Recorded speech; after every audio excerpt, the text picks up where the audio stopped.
welcome everybody to the Slab Lounge. And I have a confession to make.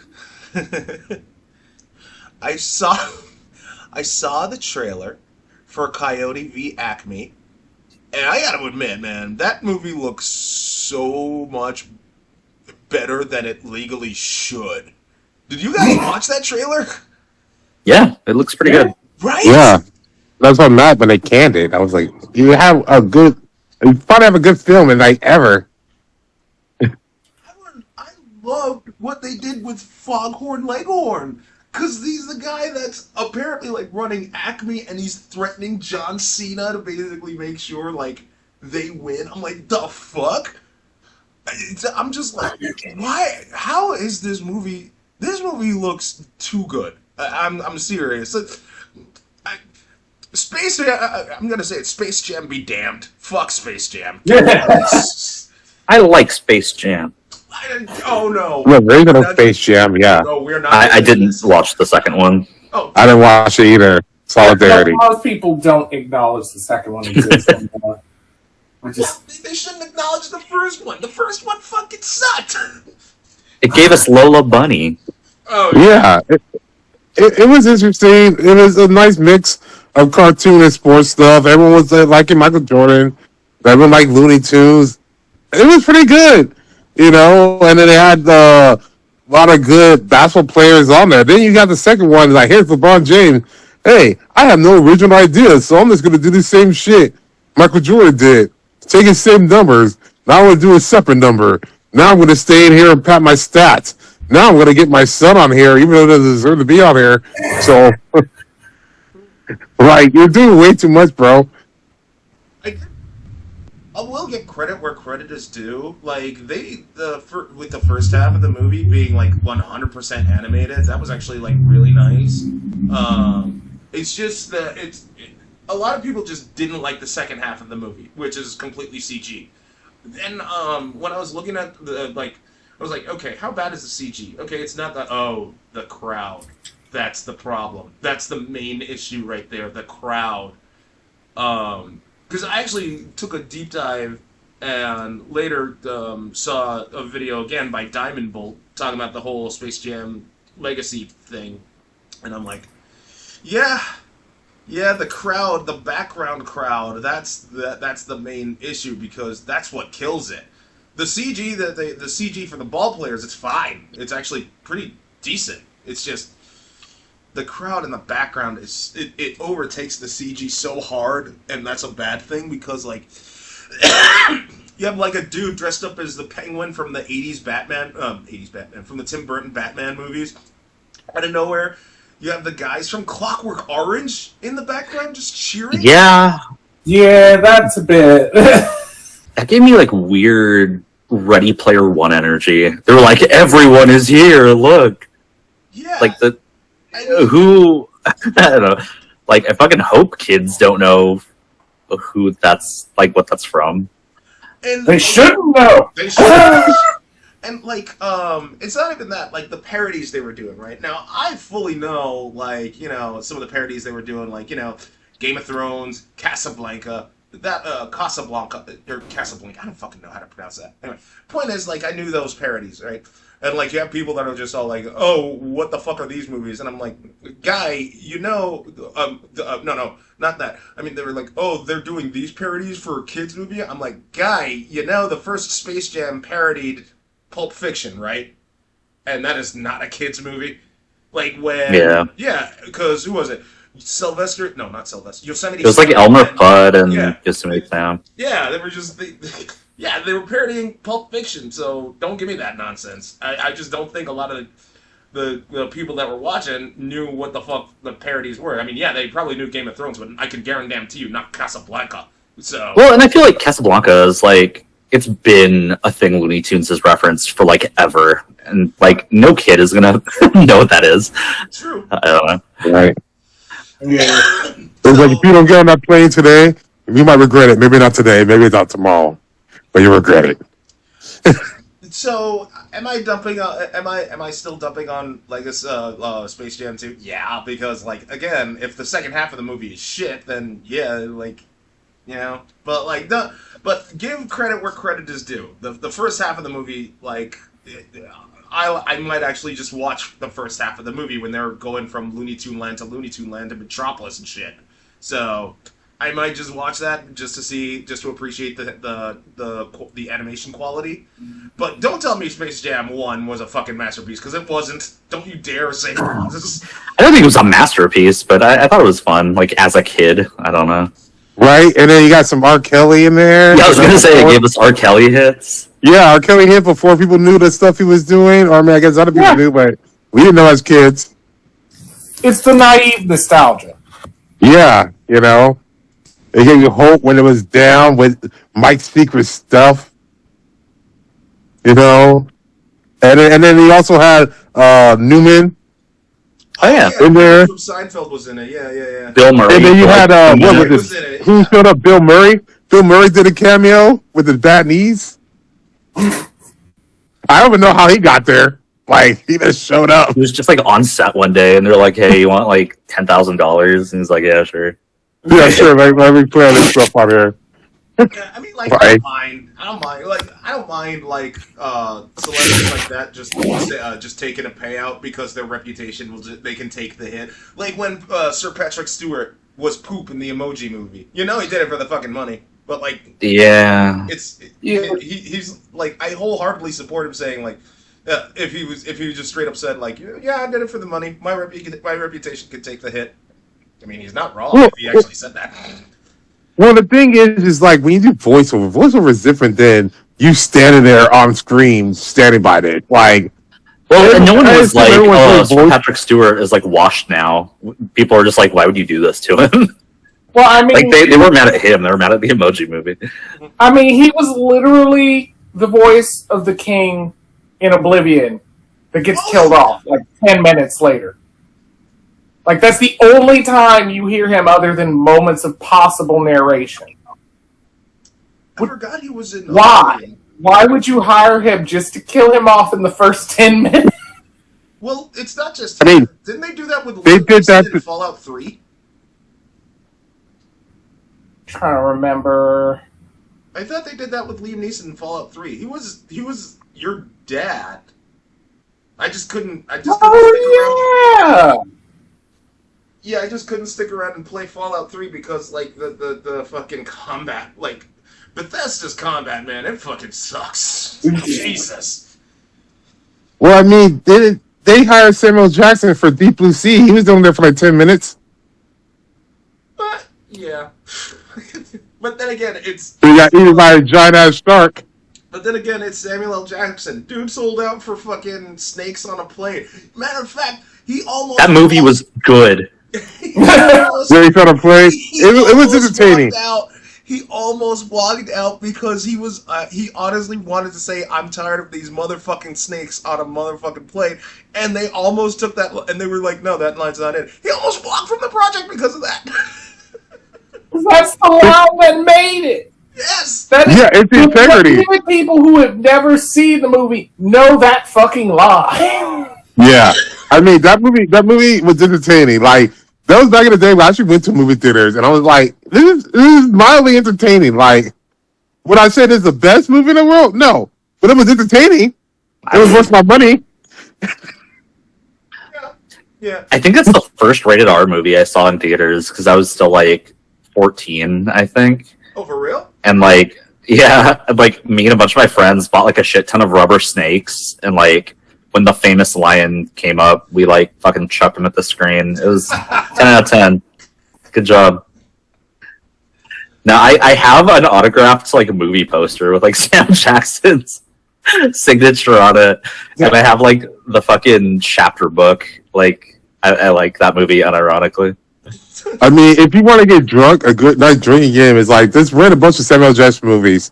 Every time he cusses, take a shot. Dude, I will say I do like the censored like TV version of the famous line where it's I'm tired of these monkey fighting snakes on this Monday to Friday plane. What the heck? So Monday to Friday plane. Okay, to piggyback on like taking drinking games. No, I'm not gonna bring up the Transformers the movie, The Drinking Game. Because I was because like okay, so I subscribed to Diamond Bolt. Like, yes, I will reference him again. He actually told me, like, he pointed to this one video, David or something like that, when I subscribed to him. Dude did a drinking game on Johnny Test, right? And I'm just all like, God. oh God, no. What? Was it the whip cracks? Yes. Yep. So, for those who don't know, Johnny Test was, I still say to this day, it's a poor man's Dexter's Lab. Yeah, awful. Yeah. So, one thing that the sound design abused was the whip crack sound effect. And David, or whatever the fuck, was all like, alright, I'm gonna do a drinking game. Every time you hear the whip crack sound effect, I take a shot. Dude was like, not even 3 minutes in, and he had to take like something like 12 drinks. And I'm just like, what? And it's like, it was 100th episode special, and they abused the whip crack sound effect so much, like every time, and I was actually into this. I was like emotionally invested in this drinking game stream, cause like it was okay. It's like pause. It's like, and I'm like, no, oh my god, that's 5 more times, dude. No, stop. Like, this guy's gonna pass the fuck out on this stream, bro, right? Like, he should have 911 already on the phone already. Like, 911 that's ready to press. To be fair, he's been going through a thing of trying to figure out a swap of content because the drinking game is kind of killing him lately. Right. I do subscribe to him, adorably. And so he had a whole video talking about that because he's trying to get different ideas and stuff because he's been doing so many drinking games. It's a lot. These rules are getting him. At least with our drinking games, there's some downtime. Even Transformers the movie had some downtime for you to like just sit back and rest and not prepare for more transformations. But like with Johnny Test, I'm like, dude, no, what the fuck? Why did they abuse? What was so good about the whip crack sound effect? Seriously, what? Like, what the fuck is that? I have no idea. Someone must have been like, "Oh, it's so funny." No, it's the funny sound. It makes the animation pop more because the audience subconsciously thinks they're moving as fast as a whip.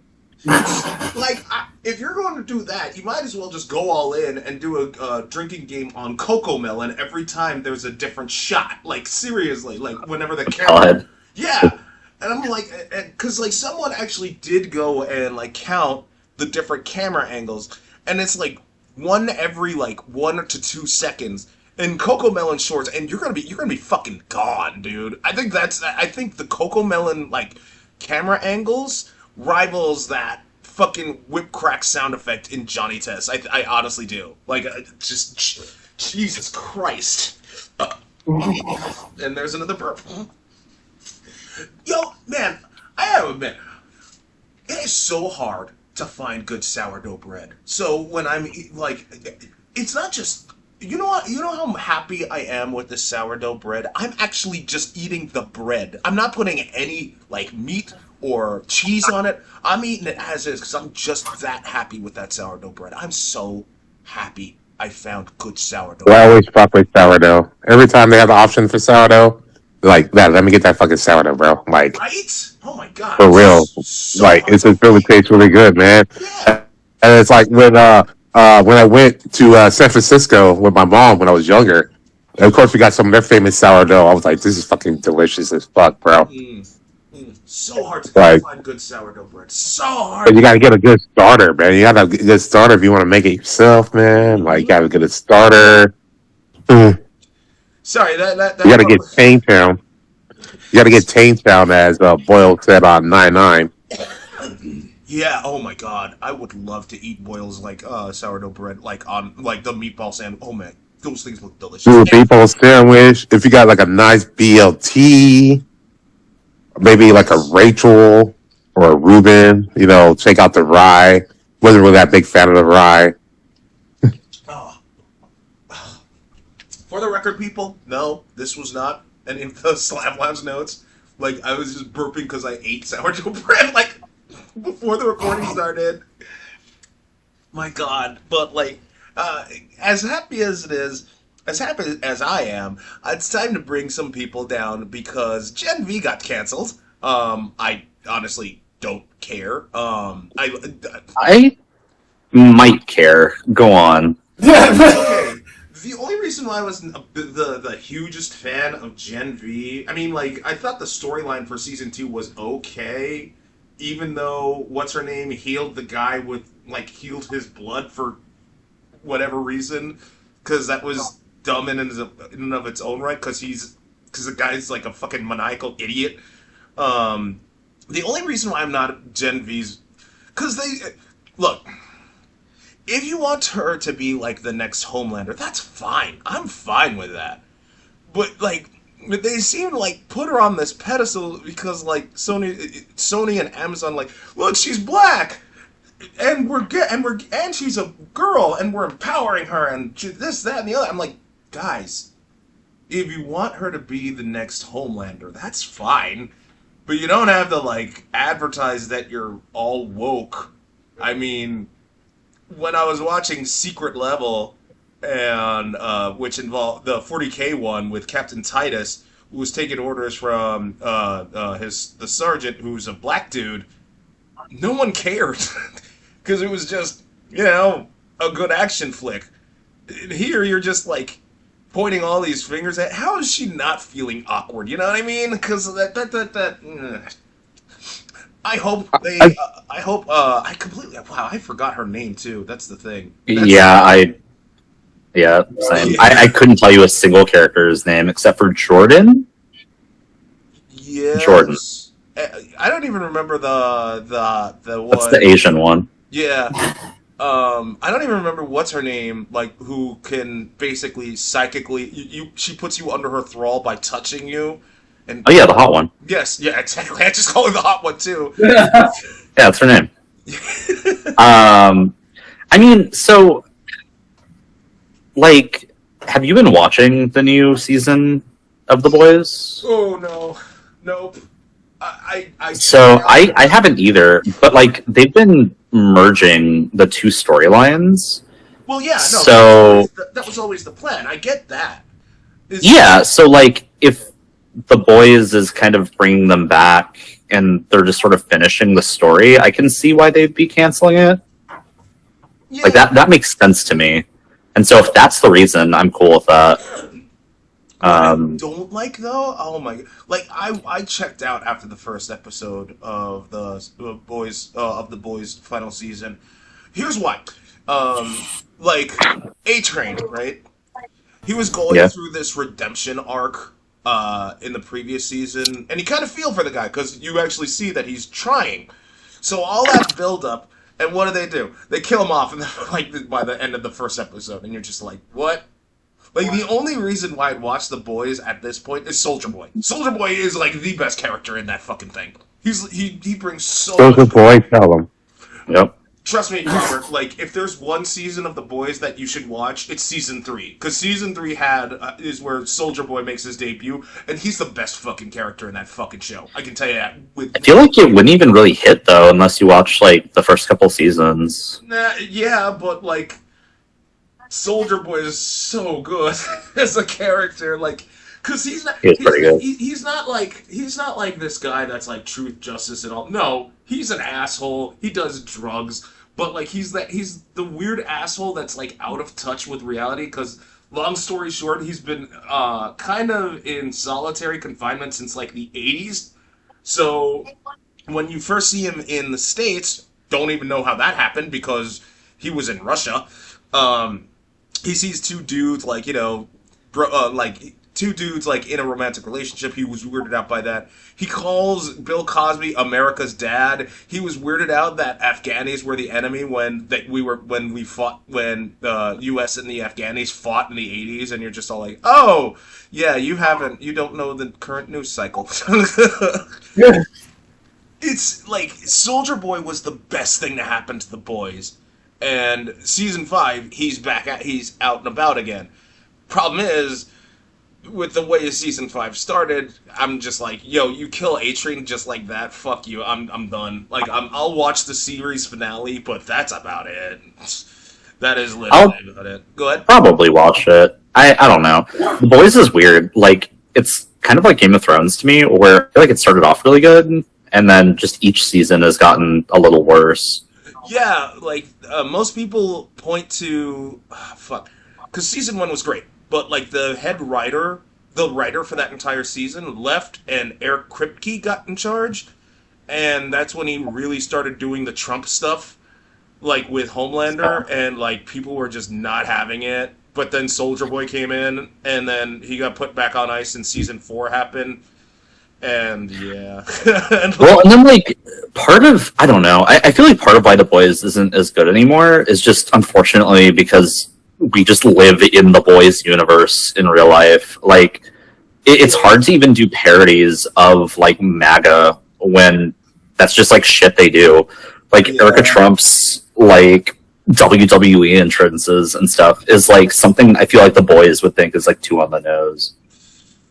Yeah. But, like... I don't know. But beginning and end of political thing. Like, not the whatever. But, like, that's just kind of how it is, unfortunately. It is. Yeah. It really is. At least Invincible is staying away from that. Invincible Season 4 ended... chef's kiss. With the Viltrumite War, which was fantastic. People were hating on the Invincible season finale because, again, the animation quality. I mean, it's not great. No, it's not. It really isn't.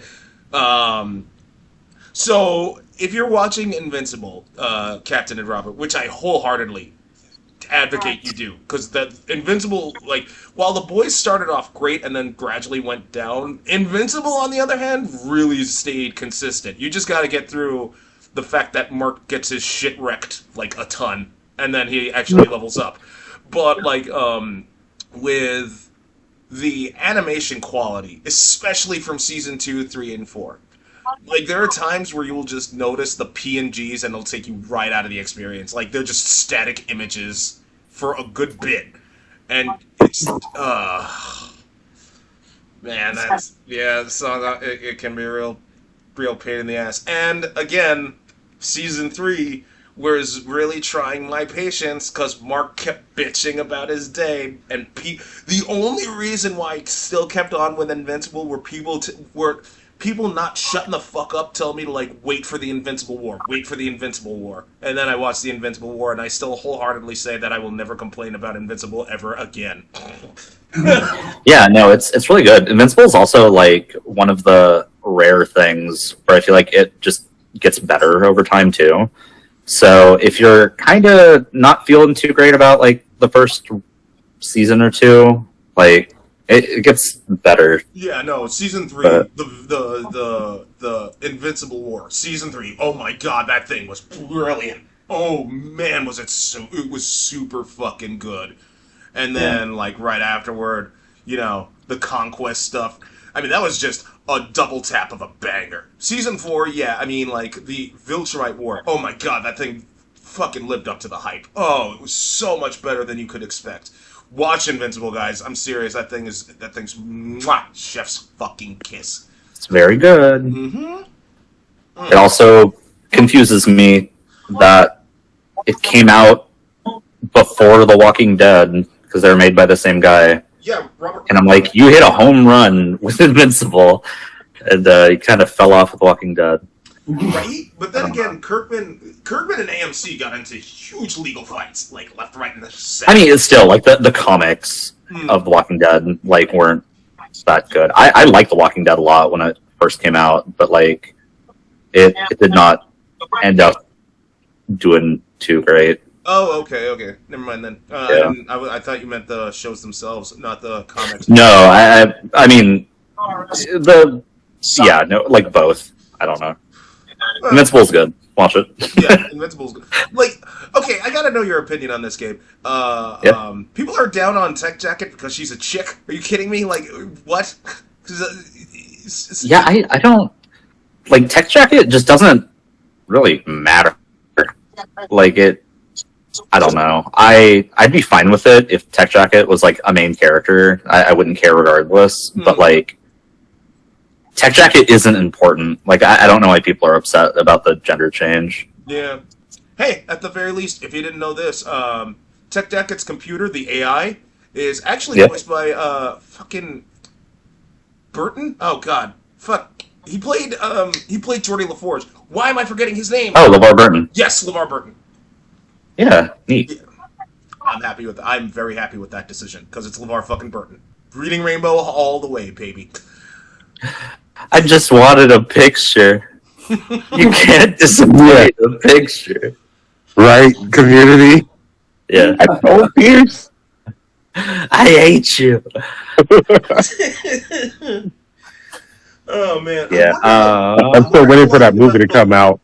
I am too. Yo, I want that Community movie. I wonder how long how much filming has been done. Because you know they got together and actually started it, right? They started it, but it was Childish Gambino's schedule that was kind of throwing a lot of stuff off. Well, didn't he have like a stroke or something and it kind of fucked everything up? Yeah, he had that stroke. He was doing a tour. He was doing Atlanta. And then, so that kind of drew stuff off. So, and then you also have the guy who plays the main guy. McHale, I think his name is. Yeah, because he was doing that animal police show or whatever on NBC, right? I don't know. Yeah, he was like Animal Control or some shit, right? Oh yeah, that's what it's called. Yeah. So he's doing that, and then I think Brie Allison, she was doing some movie, and then she was also dating a Franco, one of the Francos. They're married now. Yeah, they're married. Yeah. And then and then Franco. Oh, okay. Yeah, no, I think I know that they were working on it. They were doing a bunch of like kind of teaser marketing for it during COVID, and I think that's like the last time I heard of anything. So I have no idea. 6 seasons in a movie. Hey, Yep. man, we're getting that movie. That's what counts, man. But unfortunately, I've been holding off, but we have to deal with the elephant in the room. So, before, like, again, here's a breakdown of how Demo Crazy, all the podcasts work, or most of the podcasts. So I basically send them notes, and I text them notes over on talking topics, and they send any feedback / any stories we should talk about. Gabe told me about a live action Gundam movie Yep. that Netflix is doing. And first of all, okay, we gotta talk about that. For starters, whitewashing is blatant in that fucking thing. There are only like 2 Asians in there. Doug, Gundam takes place in outer space. There are no races in outer space. Yeah, okay, you want to be that guy. The only time we actually got to see a black person was in Witch from fucking Mercury, and they're all on Earth. Shut the fuck up.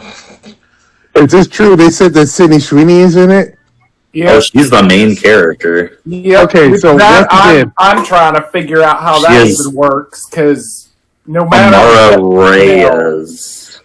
You know how this works? You know, lately they've been keep saying like she's this generation Scarlett Johansson. You know what Scarlett Johansson did? She ruined Major from fucking Ghost in the Shell. I do not acknowledge that. I totally just believe that was the puppet master. Oh wait. I just think he got one of those bodies and was like, you know what? I'm gonna pretend to be Motoko for a while. I'm just gonna run around and pretend. No, that was not real Major. She was out doing other stuff. She didn't know about all this. To be fair, and I'm just saying this with full transparency. A, I didn't look into this story because I really didn't care. And B, I think that's literally all the information we have. But yeah, go on. And B, it's Ghost in the Shell. Fuck, like I can honestly say, after Zach's second gig, that really ruined the love I had for Ghost in the Shell. But and again, I didn't do any research into this.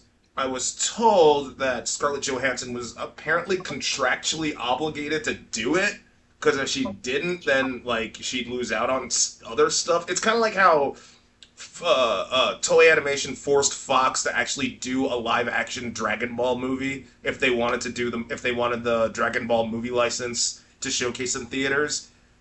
I didn't do any research into the whole Scarlett Johansson playing Mija Kurosaki thing because I didn't care for Ghost in the Shell anymore after Zack's second gig. Trust me, guys, Zack's second gig really did suck. I mean, to be fair, the movies that they made after are decent. If you just disregard second gig happens. I can't. Like, it really did leave that bad of a taste in my mouth. Anyway, I didn't look into it. I'm just saying this. So, I mean, I wouldn't be surprised because originally, to begin with, I kind of thought that was an odd choice, even of anybody. Wait, are we talking about Sydney Sweeney or Scarlett Johansson? Scarlett I mean, Johansson. technically both, but we're talking about Scarlett. Okay, didn't she say like didn't ScarJo say like she was part Asian or some shit like that so she could play Kurosaki like that? Yeah, she tried to say that. That's sitting over there with the Gwen Stefani excuses. I'm not taking that. Well, it's like how black people says, my hair is good. I'm 164 Cherokee on my grandma's side. Like, okay. Okay, And I'm also related to Thomas don't Jefferson. actually have good hair somewhere. Like what? Yeah. And I'm also related to Thomas Jefferson because he was just raping out slave people. Well, I mean, you don't have a choice about that. Yeah, exactly. That's like You don't if see you're me. over there. If you're over there near China, you're related to Genghis. You're related. Exactly. Like 65% of y'all. So, okay, let's go back to Sweeney. She's playing the main character? Yeah, they haven't. From what I've seen, the way it's being explained, they're not taking a particular story or anything. They're kind of doing their own thing, but it's implied that it's going to be still around the time of when the 1 Year War would be happening. But they're not. They're not necessarily acknowledging that it's the 1 Year War. Like that's kind of where it is right now. They're not naming conflicts. They're kind of creating within it. So it's a gamble how this is going to go. Right. And she's actually going to be piloting the Gundams and fighting, or is she going to be like a Kigali situation and see, like, I'm a tomboy, but well, actoring, like, he gets to hit this, like. Well, rumors are they're trying to take an 8MS team type approach, Of but course they are. yeah. Oh my god. But that's it's the most realistic. Are you going to really try and do the other one? So 8th MS Team is my favorite, I think, out of any of them. And I am usually kind of excited for just terrible slop adaptations. Because, like, I don't know, sometimes they turn out alright. Like, I don't remember if people were concerned about, like, the whitewashing with the, what's it called? I forget the name of it, but the Bryan Cranston Godzilla universe, whatever that is. But like that ended up pretty okay, and we got to have like weird American. That's different though, because like that Godzilla movie, didn't it take place in America? Yeah, so that's what happened happened. in New York, Like yeah. they could do like a weird American Gundam thing maybe, and I might be cool with that. Well, see, and that's the thing is they're so vague about the details right now. We're not even sure, because I mean, it's a Gundam movie, but we don't really know if we're actually doing, you know, the perspective of Earth or if we're doing perspective of colonies. Yeah, Right. And then they could also do a real bullshit thing. They could do like an episode 1 thing where it's like, they talk about the war, but they never show fight scenes. It's just a bunch of silly talks. I fucking hate that. Watch Like it that, be they could do that. ridiculous. It will be like, this is Sydney Sweeney. This is the future. Well, so Shiro Amio's mother. So the thing I was trying to say that like pisses me off is like if they want to do like weird American Gundam or whatever, and it's like all white actors except for like I think the 2 Asian people that they've said they've casted, like sure, maybe I'll give you benefit of the doubt. Let's see, but Sydney Sweeney is just like a hard no for me. Like no matter what they do, I'm just like I don't want to fucking support her. I'm not gonna go watch this. If Like, they find her in being a side character of some sort, or one of the few times there was like a random pop star running around in the Gundam universe, and you had her playing that. That's cool. But when you're telling me she's going to play a main character, and I'm like, who? Yeah. Who? Like, Unless they also do the Godzilla thing. And they just kill her off like Bryan Cranston. Yeah, because they killed Bryan Cranston off like 20 minutes into that movie. No, I can see her being a soldier in this Gundam thing because her eyes look dead inside. So that doesn't make solderness. That just means she's seen what's been happening. That makes sense if you live in the colony. She's on the losing side, and then the two Asian people are the ones who have the C's or the coordinators or whatever. And they're the ones who's actually saving her ass. And then she's out here to suck it up to commanders and shit. And she's going to be like a Flair Alistair. They're going to act like she's new type. Yo, seriously though. I am not knocking 8th MS Team at all. 8th MS Team was good, okay? But, like, get off the fucking UC timeline. I am so sick of them sticking, oh, Zeon, Zeon. Like, dude, fucking... As much shit as I agree, but if you're trying to reach a new audience with live action, I think that's a pretty good place to be. I don't know. Because, I mean, technically, within the wars, there are a lot of battles and wars that are not fully described. You get a passing mention and some significant things. So it's not like there's not other wars or battles, even if we were going to stay in the same timeline. But we always go back to the same battle. I just feel like if you're gonna do this, why not do this? Why do this Gundam stuff? Why not just make another Starship Trooper? Because no one's taking that seriously. You know they are, right? Because I mean, technically, we have a game out recently, so I figured a movie was coming. Wait, yeah, you know, they're doing that, right? They're remaking, they're doing another Starship Troopers from the ground up. Okay, let's put her in there. She can fuck Rico. But see, in there she would make sense. I wouldn't question her being in that. Main character or not.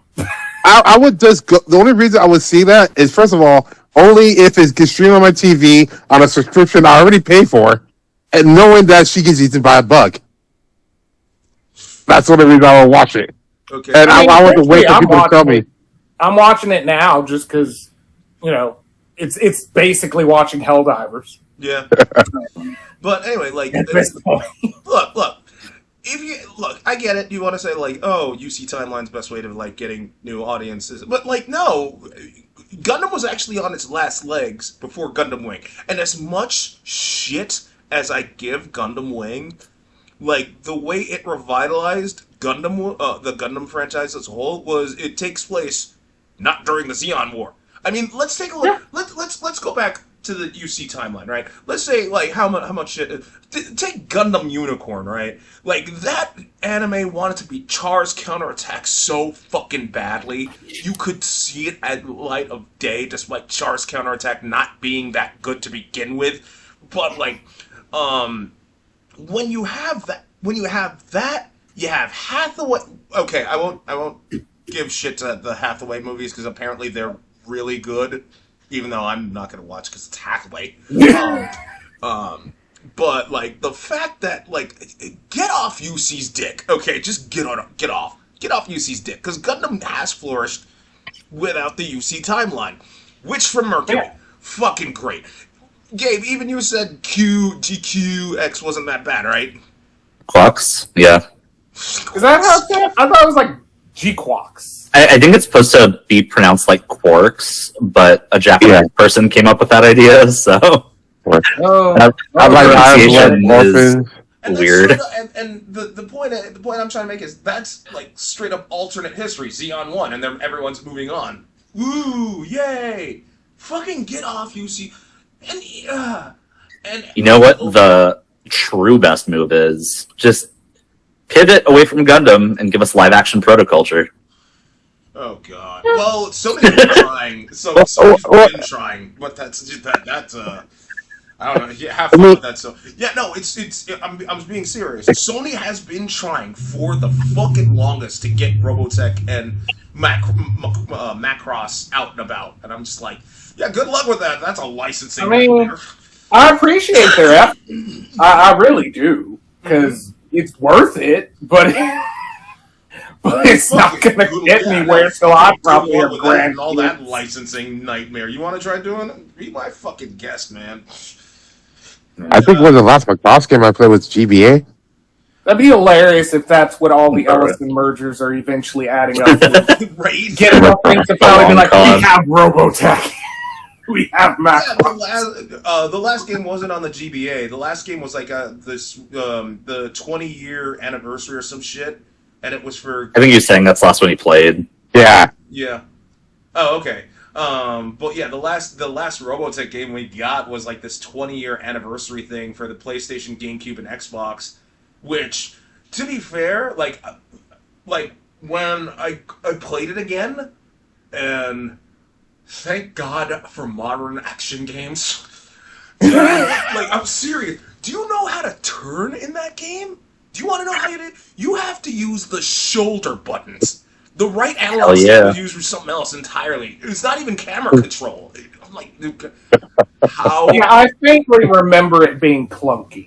Yeah, no, like ridiculously clunky. Like Armor Core seemed easy. Yeah, I remember playing it as a kid, and I was like, I did not have this much trouble with shoulder buttons being turned. Thank God for modern action games, dude, because oh my God. Because, like, it was so much. The game is fun. It is. It really is. Especially, like, how chaotic it could get in battling. But, like, when you're transformed fully and, like, on foot, oh, man. Oh, God, no.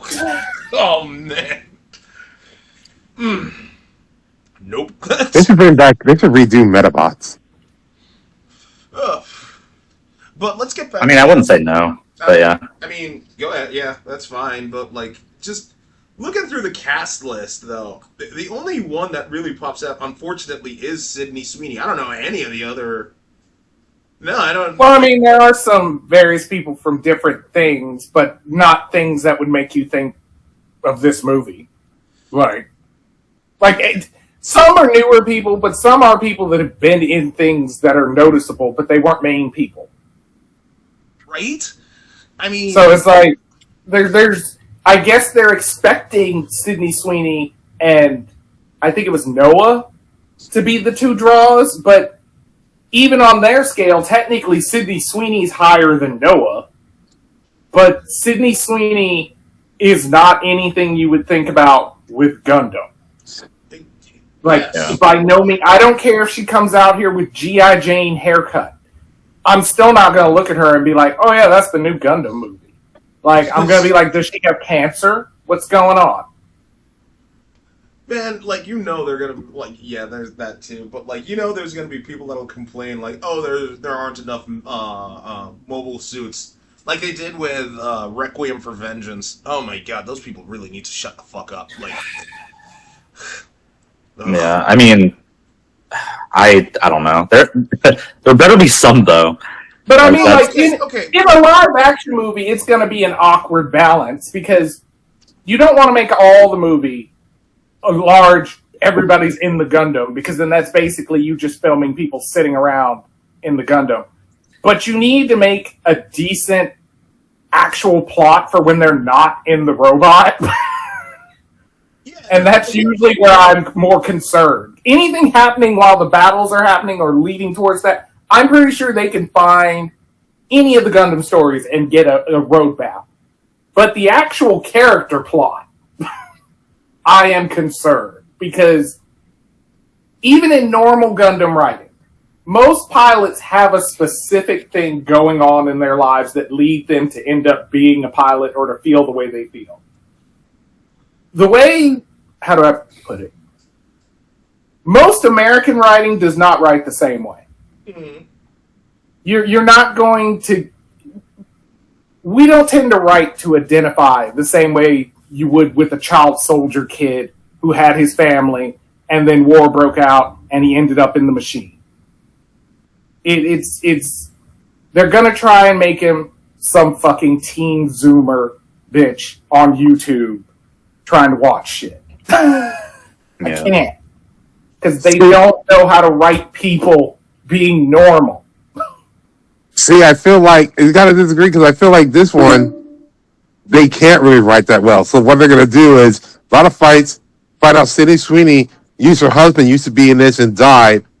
And then the new kid ends up flirting with her, and off the scenes is just them having sex, and he dies, and she goes on a suicide mission to go revenge him. It's just going to be I like want none of that. your husband was the pilot for this super experimental war machine, but he died. But I don't know. He has similar, or like it was your dad. You've got similar enough DNA. You're the only one who can do it. She's like, I'm hot. She's pulling Relina roll, and she's just going to be standing in a building somewhere contemplating as stuff's going on.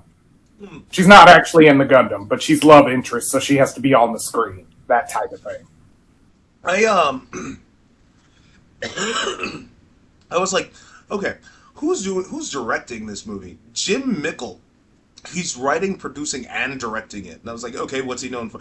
I've never heard of The Sweet Tooth, nor have I heard of Cold in July. Like, those are his two most famous things. So. Oh, wait, Sweet Tooth, the show? Yep. Oh, I mean, I don't... Because I don't know much about Cold in July, but I do know about Sweet Tooth. Was it? I like Sweet Tooth, yeah. But not... You wouldn't see it and then be like, oh yeah, he can write my Gundam story. Yeah, no, exactly. It's that kind of... That's why I said there's a lot of people involved that are like, you aren't bad at what you do, but the particular thing you're in is concerning. I mean, they could also just make it, instead of this in a battle, as them training to become a Gundam pilot. So it's just a boot camp. So they don't get out the Gundam. I mean, you know how you get a lot of live action shots? You make it G Gundam. Oh god. Yeah, shiny finger. But technically with the cast, G Gundam would make more sense. It would. Right? It would. But, To the American G Gundam, she got a little shiny finger up her ass. Finally, Horse Gundam on the big screen. Okay. As much as I wanted... Oh, man, I don't want to give this thing a chance, though. But, like... Say what you will, like... Because now it's hindsight 2020, right? Because, like, I don't think he can write a Gundam movie, but, like, Sweet Tooth. Because, like, think about it. Hindsight 2020. Guillermo del Toro, right? Pan's Labyrinth fame. Said he's going to do Pacific Rim. And, well, look how awesome that was. Yeah, I mean... It had Charlie Day in it. It could be good. I don't want to give Disney any money. Guillermo del Toro does ridiculous amounts of research before he does things. True. Yeah. We don't really know Sweet Tooth guy like that. Okay. Yeah. All right, I'll shut up then. Like, oof. Because I understand your point in that. Is just kind of that, without knowing that guy's works beforehand, it's kind of hard to be like, what is his thought processes when we really only have two things to work from, and only some of us know one. Yeah. I mean, also, Guillermo del Toro is like a huge fan of like tokusatsu and stuff. Like Ultraman is like one of his favorite things like of all time. Okay, again, So. I'll shut up. Like, No, I mean you're not wrong. I just don't want you to be right because I don't want Queenie to have money. and I just have one question left. It's like, do you want to see what the budget is for this? Because it's like, that'll dictate a lot of this, because if we're going to have a lot of Gundam fighting, I mean, that's going to eat a lot of budget, right? They're involved with Legendary Pictures as well, but I'm not sure what the exact budget is. Well, here's the thing. They usually don't reveal the budget until, like, after the movie comes out and, like, people actually start talking. Like, for instance, Tim Burton's canceled Superman movie with Nicolas Cage apparently was gonna, before Warner Brothers pulled the plug, was apparently gonna run somewhere around like $300 million. So they took the I think they took the money from that, gave it to Will Smith for Wild Wild West, and well, we all know what happened there. Well, with that, Will Smith did Wild Wild West only because he turned down the role. He was going to be Keanu in The Matrix. Yeah, So he didn't understand it. Yeah. It's a whole series of mess in that. I mean, I think, don't want this role. That would have made you. well, the first major mistake he did was getting with Jada Pinkett Smith. That was downhill from there. Well, look, look, when your paralysis demon is attached to you, what are you gonna do? All right. We are coming close to time. Thank you, everybody, for tuning in to the Slab Lounge. Don't forget to like, comment, and subscribe. You can listen to us on Amazon Music, YouTube, and Spotify. You all take care. Later on. Boop.